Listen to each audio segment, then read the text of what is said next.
नमस्कार, मैं हूँ आकाश कुमार। आप देख रहे हैं समाचार 24 लाइव खबरें। वही जो से आप देख रहे हैं जनपद श्रावस्ती से सूरत की एक बड़ी खबर। चोरों ने 50,000 नकदी सहित 2 चांदी के सिक्के व एक मोबाइल पर किया हादसा। जी हाँ, पूरा मामला जनपद श्रावस्ती के थाना क्षेत्र सिरसिया के धर्मंतापुर चौकी अंतर्गत बचीपुरवा निवासी शिव शरण पुत्र कृष्ण नारायण द्विवेदी के घर की 4 दीवारी लांघकर बुधवार की रात अज्ञात चोरों ने कमरे में रखी नकदी सहित लगभग 60,000 के सामान पर हाथ साफ किया। पीड़ित के चाचा ने सिरसा थाने में तहरीर देकर कार्रवाई की मांग की है। बुधवार की रात शिवशरण अपनी दुकान पर ताला लगाकर घर के अंदर भोजन के बाद परिजनों के साथ सोए हुए थे। सुबह लगभग 4 बजे जो सोकर उठी पत्नी ने कमरे का दरवाज़ा खोलना चाहा तो बाहर से कमरे की कुंडी बंद थी। पत्नी ने बाहर से कमरा बंद होने की जानकारी पति को दी। पति ने बाहर से कमरे को खोलने की आवाज़ लगाई, जिस पर दूसरे कमरे में सो रहे अन्य लोगों ने दरवाज़ा खोला। बाहर निकलने पर जब बगल कमरे का खोलना चाहा तो दूसरे दरवाजे का अंदर से कुंडी बंद था।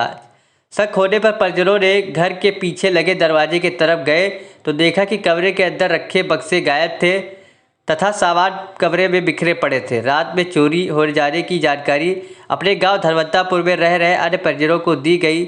सूचना मिलते ही परिवार के अन्य लोग भी बचीपुरवा पहुँच गए।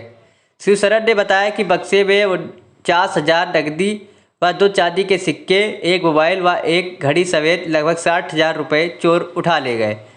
पीड़ित के चाचा करुणेश कुमार ने सिरसिया थाने पर तहरीर देकर चोरी के खुलासे की मांग की है। लोगों की माने तो बेखौफ चोर रात में घटना को अंजाम देती रही, लेकिन पुलिस को इसकी भनक तक नहीं लगी, जबकि पुलिस हमेशा बचीपुरवा में ही डेरा डाले रहती है। श्रावस्ती से रमेश गुप्ता की खास रिपोर्ट। क्या नाम है आपका? मेरा नाम राजू द्विवेदी। ये कौन सा स्थान है? बचीपुरवा।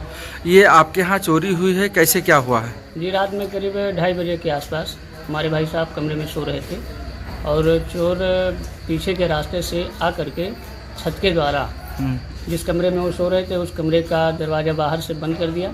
उसके बाद साइड वाले कमरे में जाकर फिर उस कमरे का भी दरवाज़ा अंदर से बंद कर दिया और सारा सामान मतलब रुपया पैसा जो भी उसमें कुछ था। कितना नकदी ले गए हैं, क्या क्या गायब हुआ है आपका? नकदी करीब 35,000 है और 45,000 और 3,000 नगद, कुल मिला के 50,000 ये मतलब गया है और एक मोबाइल, 2 चांदी के सिक्के, ये सब गायब है। अच्छा, मतलब टोटल आपके नकदी जो गए हैं करीब कितना गया है? 50,000 के आसपास। 50,000 रुपये और एक मोबाइल। और क्या गायब हुआ है? एक घड़ी था, घड़ी भी ले गए। चांदी का सिक्का भी? हाँ, 2 चांदी के सिक्के। अच्छा, तो लगभग कितने का नुकसान हुआ है टोटल? लगभग जो सब कुछ मिला के वही 50-60 हज़ार।